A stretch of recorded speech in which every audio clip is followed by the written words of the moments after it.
wọ́n bá orí òkú tútù lọ́wọ́ Lékan ní Abẹ́òkúta ó lóun fẹ́ fi ṣètùtù ọ̀la ní. iléeṣẹ́ ọlọ́pàá agbègbè Àdátán nílùú Abẹ́òkúta ní ìpínlẹ̀ Ògùn òun ni baálé Lékan mọ̀ ní ọ̀gbẹ́ni Lékan Akínyẹmí òun ló mọ̀ wá báyìí táwọn ọlọ́pàá sì ti ń béèrè ọ̀rọ̀ lọ́wọ́ rẹ̀ lórí orí òkú tútù tí wọ́n ká mọ́ ọ lọ́wọ́ o ìyẹn ní ọjọ́ àìkú Sunday ọjọ́ 23 oṣù kẹfà ọdún yìí. àwọn oníròyìn gbọ́ pé níṣe ni ọkùnrin yìí òun ló lọ sí ìtẹ́ òkú kan tó wà lágbègbè ìsàlẹ̀ Ìtòkò ní Abẹ́òkúta tó sì gé orí olóògbé kan táwọn ẹbí rẹ̀ ṣẹ̀ṣẹ̀ sin o. àwọn oníròyìn gbọ́ pé níṣe ni ọkùnrin yìí lọ sí ìtẹ́ òkú kan tó wà lágbègbè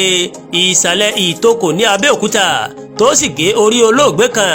táwọn ẹbí rẹ̀ ṣẹ̀ṣẹ̀ sin o sínú sàárè lọ. wọ́n ní ọ̀gbẹ́ni Nájímù Balógun tó ń gbé lágbègbè Ìyànà Sẹ̀lẹ̀ ìyẹn ní car wash ní Abẹ́òkúta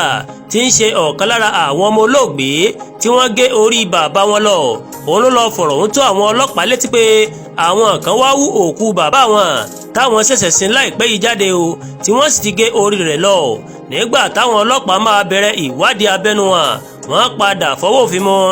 àfúrásì ọ̀daràn ọ̀hún pẹ̀lú orí olóògbé náà lọ́wọ́ rẹ̀ o tí kò sì lè ṣàlàyé ohun tó fẹ́ lo orí tútù náà tó fẹ́ lò ó fún o. nígbà táwọn agbófinró mú dé àgọ́ wọn òun ló mà jẹ́wọ́ pé lóòótọ́ òun lòún gé orí olóògbé náà àti pé ètùtù ọ̀la lòún fẹ́ fi orí náà ṣe. alukoro iléeṣẹ́ ọlọ́pàá ìpínlẹ̀ Ògùn SP Ọmọlọ́lá Odùtọ́lá tó fìdí ìṣẹ̀lẹ̀ ọ̀hún múlẹ̀ fún àwọn oníròyìn ní ọjọ́ ìṣẹ́gun Tuesday ọjọ́ 25 oṣù kẹfà ọdún yìí ó mọ̀ sọ pé ní nǹkan bíi aago 8 ọjọ́ àìkú Sunday